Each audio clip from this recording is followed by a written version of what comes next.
Hello Eurovision friends, thank you so much for coming to my channel Eurovision Histories. In this video I want to give you my current top of the songs already chosen for Eurovision 2025. There are 12 in total, so it is a top 12 obviously. I do my rating videos, but these are often very initial reactions, and songs can grow on me, or I can grow tired of other songs. So this is a nice way to give you my current rankings, and also a good way to see how songs change in my ranking.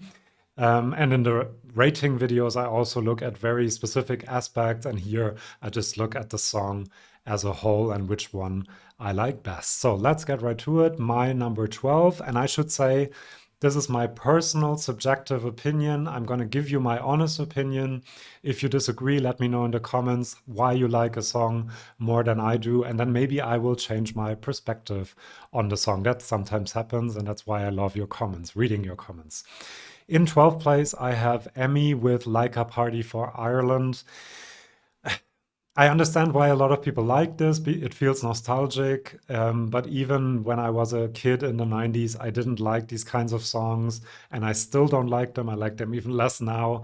I can't really get into her voice. It's a bit irritating for me.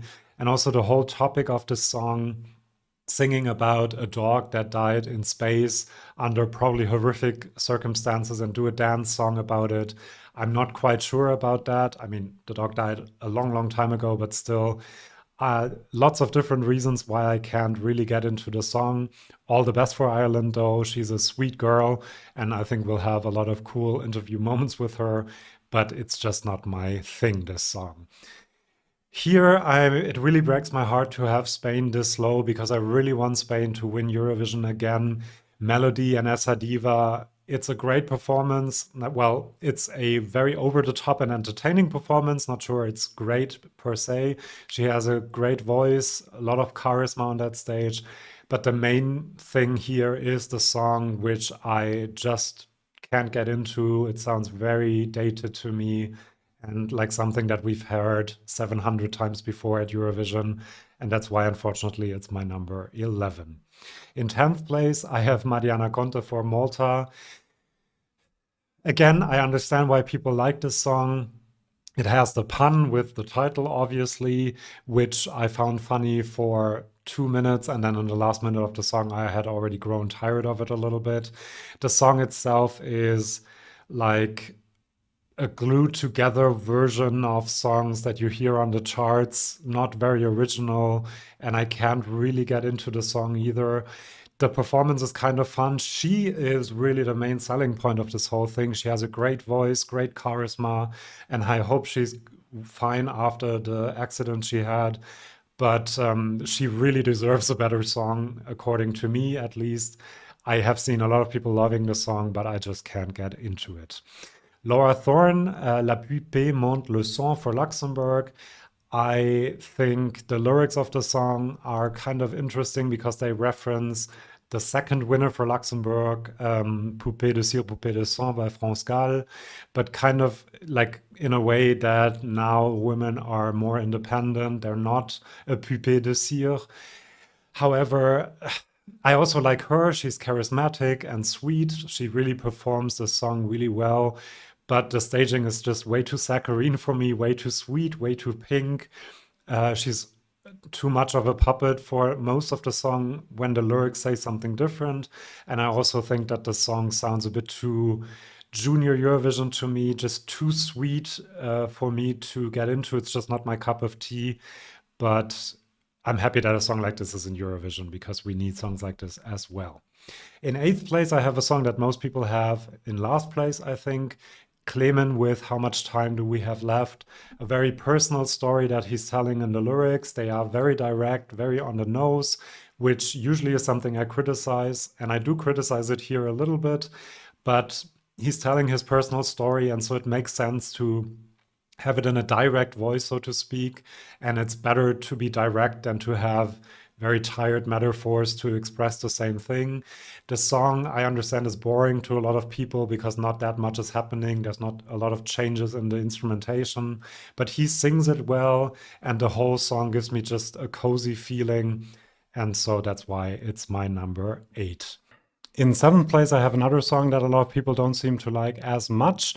I like the general message of the song. The lyrics are sometimes a little bit clumsy, but still, I do understand how people can say that this seems chaotic and like there's no melody. But to me personally, the song is actually very, very catchy. The chorus of the song, especially. I love how they combine different elements like the white voice when they sing in Ukrainian, the more 70s sound when they sing in English. And it comes together quite well for me personally. It's not one of my favorite songs, but I still like listening to it. In sixth place, I have Erika Vikman for Finland. Not a huge fan of the lyrics, even though some people have commented under my rating video that there are different meanings to the lyrics, but still the general theme I don't love. I don't love the performance either. I like the performance. It's fun and entertaining to watch, but I think they could have come up with something more impactful, and maybe they will for Eurovision. And the song itself, and that's really the main part, I really like. I gave it 4.5 stars out of 5 in my rating video as well. It puts a smile on my face every time I listen to it. I love the choir chanting Ich komme, and then the call and response between her and the choir as well. There's so many different elements. It's a cool, fun, entertaining song. So I'm glad it's in Eurovision. It's just not one of my huge favorites this year, at least not yet. Maybe my opinion will change. In fifth place, I have Montenegro, Nina Žižić with Dobro došli. I love the feel of this song. It feels very dramatic, almost like a Bond number, a Bond ballad. She is just incredible. She's a great vocalist and she sells this really well. I think she's the main selling point of the song. But I also like that the lyrics are about telling women not to stay in problematic relationships. So that's a good message, I think, as well. I love the national language in it, which adds some more drama, at least to me. And so a good return for Montenegro, and I'm really happy with this entry. In fourth place, maybe a surprise, I have Tautumeitas. This is the song that got the highest rating in my rating videos up until now. And I do love watching the performance, and the staging is really, really, really good. Great for Eurovision already. I love the harmonies between their voices, but I also have to say that listening to the song on Spotify, not seeing the performance, I kind of grew tired of it a little bit yesterday. But when I see the performance, I really get drawn into it again. I think it's really a whole concept, a whole package. You have to see staging and performance to really get the song. And that's why it's only my number 4 at the moment, because the other songs also work as just Spotify songs, if that makes sense.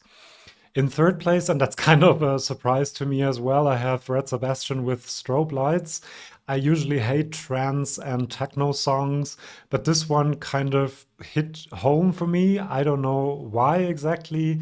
I just love his voice. I think it's very impressive. He didn't hit all the notes, I understand that, but to be able to sing like that is incredible. I think the staging was already very, very professional and almost ready for Eurovision, and the song just slaps, and I love listening to it, especially when I have to, you know, kind of energize myself in the morning on my way to work or in the gym on the treadmill or something like that. This is a good song for that. And I can't really explain it objectively, but I just like this song very, very much. In second place, I have Klavdia with Asteromata, just great lyrics, a beautiful, beautiful voice, amazing vocal performance in the live performance as well. And this is just a soaring song. The instrumentation is wonderful. It's great that it's in Greek, which gives it this mystery as well. To me, at least personally, I love the sound of the Greek language, and it adds a lot to the song as well. I just love listening to it. It's not the kind of song that has a melody that stays in your head, I think. It's more of an experience, but I love experiencing it, and that's why it's my number 2. And my number 1, for the first time in a very long time, is an Albanian entry. It's Germ. I just love the melody in this, the instrumentation. It's so melodious, empowering, stirring as well. She performs it incredibly well.